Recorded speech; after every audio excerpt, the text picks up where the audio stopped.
Buenas noches, bienvenidos a La Ley del Montes. Hoy nos acompaña el doctor Eduardo Verano de la Rosa, candidato a la gobernación del Atlántico, ya ha sido gobernador 2 veces y además es una persona que tiene una experiencia en el manejo del Estado muy importante, que es muy importante tenerla presente también para esta charla. Pero además estamos comenzando hoy también en La Ley del Montes un ejercicio por escuchar también a los candidatos qué tienen que decirle a la región Caribe, qué tienen que decirle al Atlántico en este caso, y qué tienen que decirle al país, porque hay que hablarle también al país cada día más. Doctor Verano, buenas noches, bienvenido a La Ley del Montes. Oscar, mil gracias. Estamos realmente muy contentos de estar aquí con ustedes en este momento tan importante para nosotros como candidatos a la gobernación del Atlántico. Bueno, y cuénteme una cosa, ya usted tiene la experiencia de varias campañas. ¿Cómo se siente en esta? Todas las campañas son diferentes. Entonces, esta campaña pues ha tenido sus propias particularidades, pero yo me siento muy cómodo en el sentido de que se trata precisamente de tratar de confirmar, de corroborar un interés muy importante en el desarrollo del Departamento del Atlántico y sobre la base de que al haber tenido la experiencia de manejar ya el departamento 2 veces, creo que hoy tenemos como una especie de conocimiento, un conocimiento que nos permite tener mucho más claridad de lo que hace falta.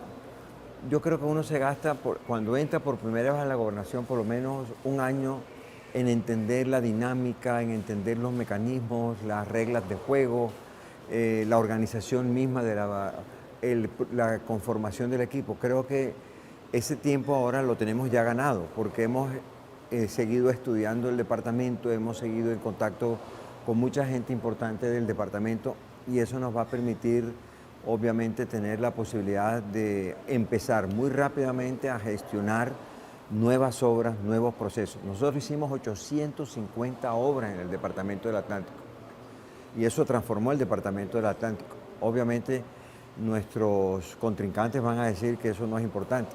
Yo tengo claridad absoluta de la importancia de lo que hicimos y creo que ahora tenemos la preparación, la formación y la claridad mental para proyectar un nuevo paquete de obras que realmente continúen con esa transformación del departamento. Muy bien, bueno, lo que está diciendo el doctor Verano es que ese año de aprendizaje ya se hizo, o sea, el año de aprendizaje del gobernante cuando comienza, en el caso del doctor Verano, por supuesto que ya lo ha hecho y lo ha hecho en 2 oportunidades. Pero bueno, quiero comenzar esta Ley del Montes, doctor Verano, preguntándole también por esa experiencia nacional que es muy importante. Usted fue constituyente en el 91, hizo parte de esos 12 constituyentes de la región Caribe, que estuvieron en Bogotá dando la pelea por unos temas muy importantes que hoy en día, ahora estamos comenzando a recoger frutos y todavía falta, porque esa constitución del 91, gracias a lo que tuvo que ver con la representación de la región Caribe, fue muy importante. Y usted ha liderado, doctor Verano, el tema de la descentralización, el tema de la autonomía regional. ¿Cómo lo siente usted? ¿Cómo lo ve hoy? Ya con ese bagaje de tantos años atrás, ¿cómo lo analiza? ¿Qué interpretación hace usted de lo que está pasando en Colombia con ese tema de la autonomía regional, de la descentralización, que fue una gran apuesta de nuestro constituyente, el doctor Juan B. Fernández Renovisqui, Eduardo Verano, el doctor Noriega, bueno, tanta gente que estuvo allí? ¿Cómo la ve? Yo creo que hace falta darle como el impulso final, como una especie de estocada para que arranque con mayor dinamismo en esta etapa y por eso es que quiero estar estos 4 años dedicados precisamente a consolidar un proceso, porque si no se queda en la teoría. Yo creo que ya tenemos que pasar de la simple teoría a la práctica. Ha sido dificilísimo desarrollar todo el tema por una razón sencilla. Hay un centralismo muy organizado, ordenado, que ha manejado el país durante 200 años y no va de ninguna manera a permitir perder el poder. El poder lo manejan, no digamos que es desde Bogotá, Bogotá es lo que se conforma como gobierno nacional.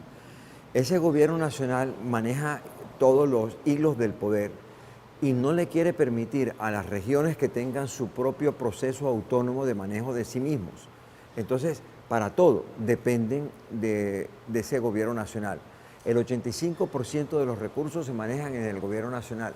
El 85% de las decisiones, y no es un decir 85%, es literalmente cierto que es un 85% de los recursos estatales se manejan desde el gobierno nacional. Entonces, uno como gobernante que tiene únicamente la potestad de manejar entre todos los alcaldes y todos los gobernadores del país, manejar únicamente el 15% de esos recursos estatales, pues obviamente tenemos que estar de rodillas ante el gobierno nacional constante y permanentemente con una mano, con una totuma buscando recursos para poder hacer las cosas nuestras. Entonces yo creo que ese esquema es un esquema perverso, es un esquema que no nos va a permitir desarrollarnos y creo que precisamente la tarea fundamental es seguir avanzando en lo que fue la Constitución del año 91 en materia de ordenamiento territorial de regiones, pero que no se le permitió desarrollar inmediatamente en la Constitución, sino con una ley orgánica de ordenamiento territorial, que tampoco cumplió con ninguna de las expectativas que teníamos en materia de avance. Entonces hubo que hacer una ley de regiones y tampoco esa ley de regiones tiene los recursos asignados para poder manejar entonces instituciones más recursos. Entonces la pelea continúa, la pelea sigue. Si queremos realmente tener una región manejada a voluntad por nosotros mismos. Déjenme utilizar aquí una frase del doctor Álvaro Gómez Hurtado, cuando él hablaba del régimen. Ese régimen enquistado en el centralismo colombiano es el que ha impedido que buena parte de las regiones de Colombia alcancen un nivel de desarrollo, de progreso grandísimo. Pero mire, aquí estuve conversando con el doctor González, el director nacional de planeación, y ahí tuvimos una diferencia porque él dice que no hay centralismo, que realmente hay recursos y hay manera de gestionar desde las regiones. Yo sí creo que hay centralismo y coincido muy bien con usted, doctor Verano. Mire, le doy un dato nomás que usted debe conocer muy bien. En Bogotá, para la segunda línea del metro de Bogotá, el metro de Bogotá, hablan de 200, 300 billones de pesos. Y el gobierno acaba de anunciar 1.2 billones para solucionar el problema de la Mojana, que el problema de la Mojana soluciona los problemas de Bolívar, Sucre, Córdoba, Antioquia, y 1.200.000 millones es lo que está celebrando como el gran logro. Nada de eso, o sea, realmente el centralismo es un problema serio que tiene Colombia. Estamos transmitiendo esta noche la Ley del Montes, acompañado del doctor Eduardo Verano de la Rosa, candidato a la gobernación del Atlántico, desde el Hotel El Prado en Barranquilla. Ya regresamos. Seguimos en la Ley del Montes conversando hoy con el doctor Eduardo Verano de la Rosa, candidato a la gobernación del Atlántico. Estamos mirando, obviamente, los temas de la campaña, la oferta de parte del candidato al Departamento del Atlántico, pero también estamos mirando asuntos que él conoce muy bien por su experiencia desde el Estado, del manejo del Estado, que es muy importante en estos momentos. Y el otro tema, doctor Eduardo Verano, que usted conoce muy bien también, es el tema medioambiental. Usted fue ministro del Medio Ambiente en Colombia.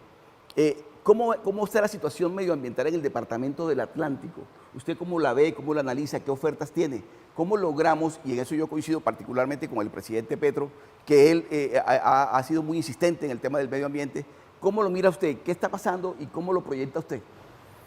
No, yo creo que el tema medioambiental en el Departamento del Atlántico es un tema fundamental desde todo punto de vista porque nosotros tenemos unos ecosistemas supremamente importantes. Nosotros estamos rodeados de agua por todas partes y eso hace que tengamos que tener precisamente unos ecosistemas acuáticos que de una u otra manera nos ponen a vivir. O sea, tenemos río Magdalena, tan importante como eso, Canal del Dique, el Guájaro y el Océano Atlántico o el Mar Caribe.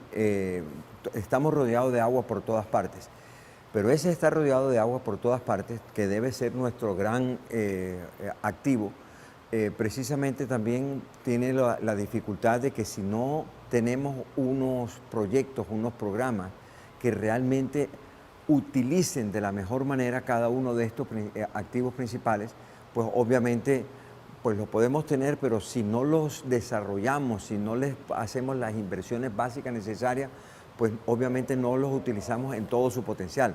El río Magdalena tiene un gran potencial, pero también tiene que tener una serie de apoyos, especialmente a la entrada de Barranquilla.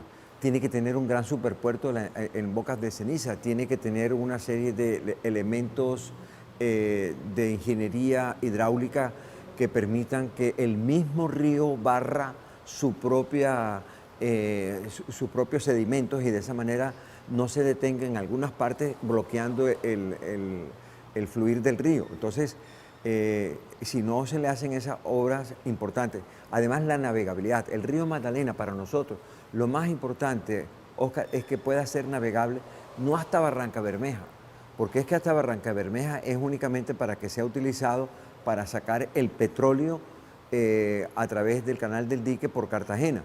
Y realmente lo que nosotros tendríamos es el inmenso poder que nos daría es si la navegabilidad fuese hasta Puerto Berrío. Y de esa manera atrapamos toda la economía de Bogotá, que bien podría salir a unos costos muchísimo más baratos y muchísimo más atractivos si nosotros tuviésemos una navegabilidad del río Magdalena desde Puerto Berrío, obviamente hasta el superpuerto en Barranquilla. Eso es lo que le daría viabilidad al superpuerto en Barranquilla.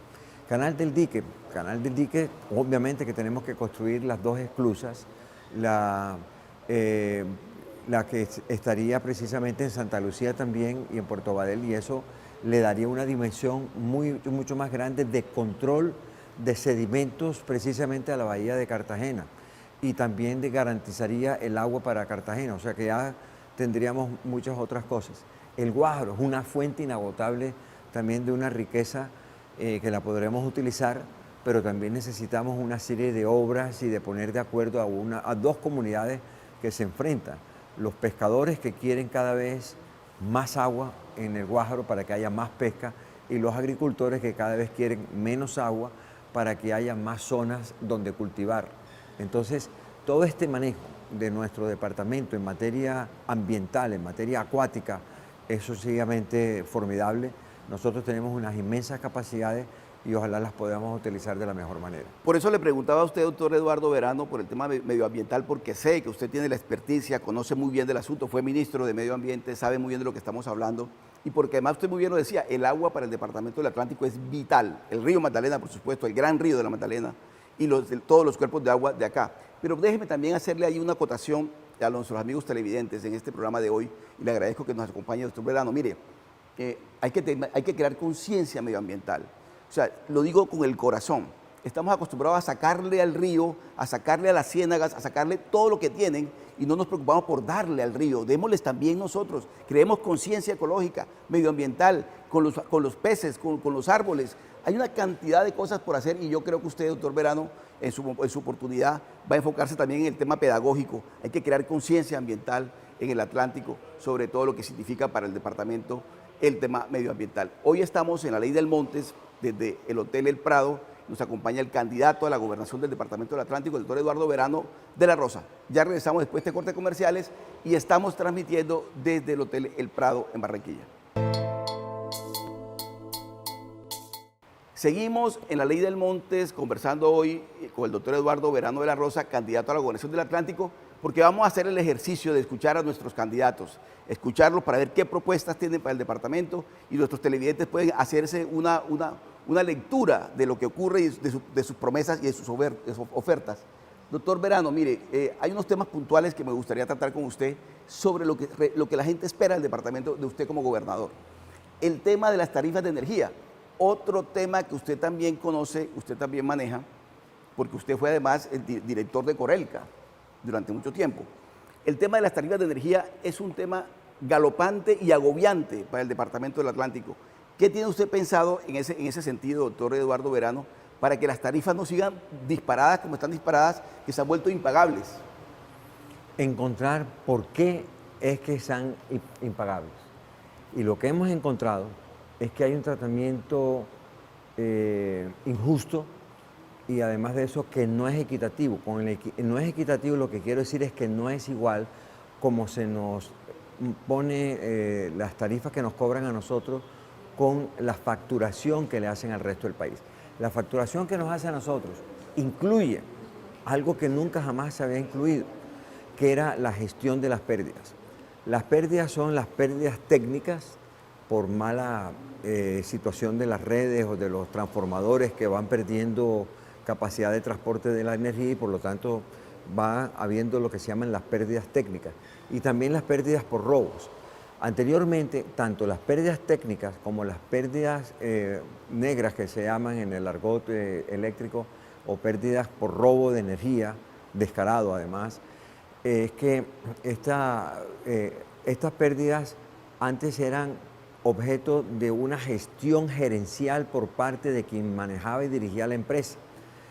No sé cómo lograron estos nuevos directivos de la actual electrificadora que esas pérdidas ya no son parte de su gestión gerencial. Ya no les importa a ellos si hay más o menos pérdidas. ¿Por qué? Porque se las cobran directamente al usuario. Entonces, en este momento, un 35% del incremento que ha ocurrido en las tarifas nuestras es porque nos están cobrando las pérdidas, como si las pérdidas no fueran ya una gestión o una responsabilidad del dueño o de la persona que está a cargo de la prestación del servicio. Entonces, ¿qué ocurre? Seguirán aumentándose las pérdidas porque no hay quien tenga control sobre ellas, no hay quien vele para que éstas bajen y por lo tanto con la facilidad del mundo se las bueno, pero doctor ponen Verano, a los usuarios. doctor, pero ¿cómo se acaba con ese problema? Es decir, ¿qué puede hacer el gobernador del Atlántico? ¿Qué puede hacer la región Caribe? Porque además yo creo que en este caso, doctor Verano, y usted que ha sido un líder regional lo va a entender muy bien, yo creo que en este caso la región Caribe, los departamentos de la región Caribe como un todo, van a tener que conformar un bloque fuerte para que este tipo de... Lo que usted está planteando es muy cierto, o sea, ¿por qué tenemos que nosotros, ustedes y yo y usted, pagar las pérdidas, entre esas el robo? La gente que se roba la energía tenemos que pagarla nosotros y no producto de la gestión, de la administración, de los operadores que están pues, recibiendo una plata por el servicio que están prestando. Eso es muy importante y me parece que, doctor Verano, usted ahí va a liderar ese asunto. Pero que sigamos avanzando más con los temas de la campaña. Un tema muy importante, doctor Verano, la inseguridad del Departamento del Atlántico. La inseguridad en toda Colombia es preocupante, pero en el Departamento del Atlántico es muy preocupante. En el Departamento del Atlántico se presenta un fenómeno que es el abigeato. La gente que se mete a las fincas, despreza una red y como si nada. Hay, entre otros, muchos problemas, pero usted qué ha pensado, usted que conoce muy bien el departamento, para que el tema de la inseguridad no siga siendo ese dolor de cabeza de los habitantes del departamento. Hay que entender las causas por las cuales hay esas dificultades, especialmente de orden público. Lo que nosotros encontramos en los diferentes consejos de seguridad que se hacían es que gran parte de los homicidios ocurrían precisamente como consecuencia de la lucha territorial por el microtráfico. Estamos dominados por un negocio que realmente yo creo que cada vez se sale más de las manos de las propias autoridades, que es el microtráfico, el tráfico de cocaína, el tráfico de estupefacientes, el tráfico de drogas en las propias barriadas nuestras. El dominio de esas barriadas se hace pues a físicas dificultades y muchos de los muertos ocurren precisamente por esa lucha que hay entre varias bandas que se disputan el dominio territorial de ese narcotráfico, de ese microtráfico dentro de nuestro propio territorio.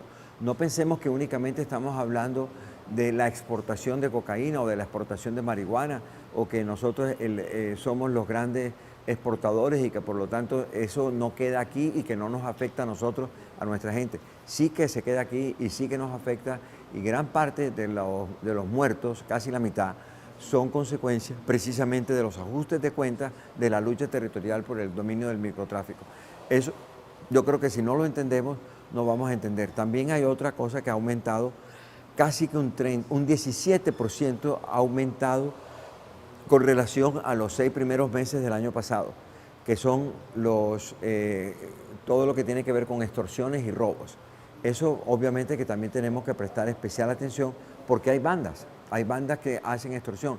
Muchas de las extorsiones provienen de la misma cárcel, o sea que nosotros tendríamos que tener que haya un manejo, creo que ya está permitido, hay una norma, antes no se permitía, ahora ya se va a permitir para que haya un control de las llamadas telefónicas que salen de la cárcel e incluso un mayor control por parte de las autoridades de las cárceles para que haya un manejo más controlado de las llamadas telefónicas que salen de allá. Muy bien, y el otro tema, doctor Eduardo Verano, es el tema del desempleo, el tema de la informalidad también, por supuesto, pero el tema del desempleo, y le quiero preguntar puntualmente, doctor Verano, por un sector de la población que a mí siempre me ha inquietado y me ha preocupado mucho, el de la mujer. La mujer es la gran víctima de muchos de estos temas, el desempleo, la violencia intrafamiliar, siempre hay un eslabón débil y es la mujer la que termina pagando estas consecuencias. ¿Usted qué tiene pensado en el tema del desempleo, combatirlo de frente, pero especialmente en lo que tiene que ver con la mujer? ¿Cómo lo mira? Emprendimiento, yo creo que es la triple E. Emprendimiento, empleo y educación. Si nosotros nos dedicamos de una manera ordenada y sistemática a tratar de que haya procesos educativos que le den a la mujer la preparación, la formación, para que pueda tener un emprendimiento, y ese emprendimiento el mismo Estado la apoye, o sea, le dé el capital semilla, le dé la tecnología, le dé el computador básico que necesita, la apoye obligándola a tomar los cursos que sean necesarios para que esta persona pueda estructurar un plan de emprendimiento, y ese plan de emprendimiento reciba precisamente ese primer aporte de capital semilla, pues obviamente se generará más empleo. Entonces, por eso el plan triple E, ese plan triple E es el que nosotros queremos que sea muy claro, muy concreto, para que nosotros tengamos más educación, para más emprendimiento y obviamente para más empleo. Muy bien. Y por último, le quiero preguntar, doctor Eduardo Verano, también por la niñez. Por los jóvenes, por supuesto, que es el futuro nuestro. Y por la niñez, por los niños. Ahí se han llevado a cabo en el Departamento del Atlántico, como en Barranquilla también, se le ha dado continuidad a una serie de programas y esos resultados también se observan y se ven en estos momentos. Pero en el tema de la niñez, en el tema de la juventud, doctor Verano, ¿qué propuestas tiene usted? Yo creo que iniciamos con la construcción que empezó el gobernador Segebre, y nosotros nos tocó terminar, y yo creo que habría que continuar construyendo lo que llamábamos los CDIs, Centros de Desarrollo Infantil. Y esos centros de desarrollo infantil no solamente le dan tienen una organización que permite no solamente físicamente tener a los niños, 300, 400 niños en esos centros de desarrollo infantil por cursos desde los 2 años, o sea que a los 2 años, y se le entrega al colegio a los 5 años, y en esos 3 años que lo tiene el Estado, les da una estimulación temprana, les da un proceso de estimulación cerebral, de estimulación para la parte psicomotriz, y además de eso... Muy importante, claro, esa primera infancia, enfocarse en la primera infancia. Pero además de eso es que en esa etapa se descubren cuáles son sus habilidades y se le enfocan unos procesos educativos pertinentes, o sea, el que se necesita para cada una de las facilidades que tiene cada muchacho, que desde muy joven ya da a conocer cuáles son sus características en materia de habilidades matemáticas o habilidades para el arte o habilidades para la música. Entonces, desde un principio se le educa. Entonces, pero además, lo más importante es con una alimentación también adecuada. Entonces, en esa etapa infantil tienes estimulación más alimentación, que son la combinación con las cuales garantiza que el niño llega a los 5 años al colegio con una formación cerebral, con una formación esquelética, muscular, y además de eso con una estimulación en sus procesos de inteligencia de un carácter superior. Muy bien. Esta noche nos ha acompañado en la Ley del Montes el doctor Eduardo Verano de la Rosa, candidato a la gobernación del Departamento del Atlántico. Hemos tenido la oportunidad de conversar de diversos temas. Lástima que el tiempo en televisión es muy corto, pero le agradezco mucho, doctor Eduardo Verano, que nos haya acompañado esta noche en la Ley del Montes. Mil gracias a ti, Oscar. Y a todos ustedes, un abrazo.